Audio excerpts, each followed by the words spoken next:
now I want to talk a little about the royal family. After an excerpt of your book was published by the Daily Mail, Prince Harry came out and denied that he punched Prince Andrew. That surprised me. Why do you think Harry chose to deny this story? I think he's very protective of his wife, and he doesn't like anything that's critical of her. I think he's very litigious, and he I think saw an opportunity possibly to make some money. He thinks. I think it's a way of trying to control the narrative. So he's placed a doubt about whether it's true. It's a way of intimidating people by threatening them legally, and he's very keen clearly to get a retraction on it. And my publishers have added a note saying that he denies it. They are supporting me in this. I mean, they believe my source.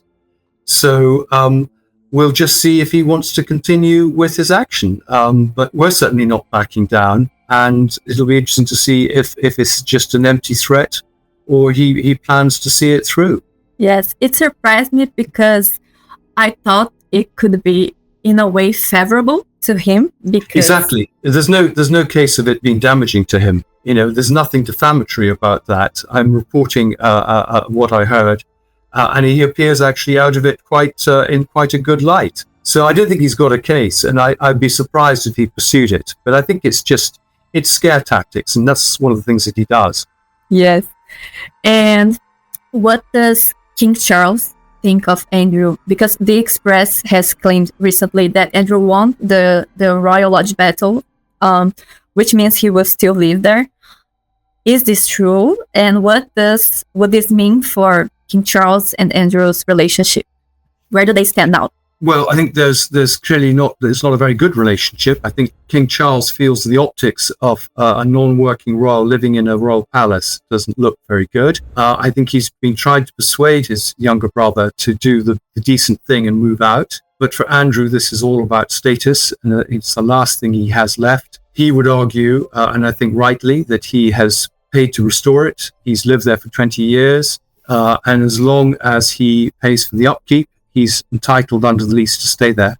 So I think it was a strange battle to pick, because it was one that Charles probably couldn't win. And it'll be interesting to see what happens. I don't think Andrew will move. So they will have to do something else. I mean, the rumor is that Charles wants a Royal Lodge for Camilla in the event of when he dies. And we'll see what happens. But I suspect even when Camilla dies, Andrew will be digging his heels in and insisting on staying. And there's nothing they can do, and he knows that. And it's a power game. And this is one battle that Andrew can win. He doesn't have many cards, but this is one. And now looking a bit into the future, the book says that Prince William absolutely despises both Andrew and Fergie. Can you tell me more about their relationship today? And also, can people expect William to do something about Andrew once he gets to the throne?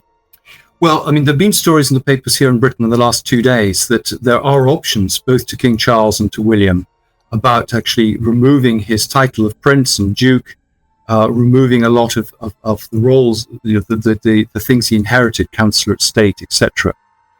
So, and the line is that this can be done. This should be done by Charles before William inherits, to leave a sort of clean slate for when William comes. And it's interesting, those ideas are being floated in the Daily Telegraph, which is a very pro-royal paper. It is interesting. The dial seems to have shifted a bit. They feel they need to do something. The advantage is it allows them to deal with both Harry and Andrew at the same time, and to deal with Harry before his children grow up and perhaps inherit titles themselves. So I think that's a very interesting development. It's a sign that they want to get ahead of the story rather than just react to it. Maybe the book will give it a little push.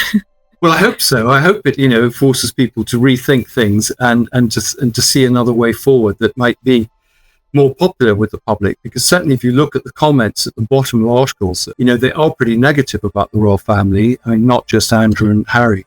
And I think something needs to be done in order to win back public trust. Yes, and one thing that I'm curious about is that now we see Prince Andrew in family gatherings, Christmas lately, but is he still considered like a beloved member of the family, or is it all just for show? Well, that's a good question. I mean, I think, there clearly are relationships there. I mean, he is their sibling.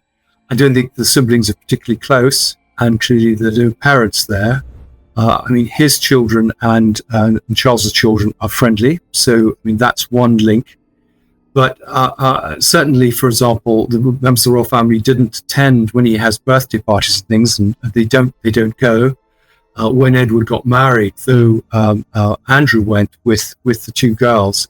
Fergie wasn't invited. So I think there are tensions, and I think they want to show that they're united and they're a big happy family. But I think it's sort of polite gatherings rather than really desperately wanting to have him. And I suspect there will be more distancing from him. He's seen to be toxic, and he will be discouraged, I think, from coming to family events in the way that he was discouraged at Christmas going to Sandringham. Whoa.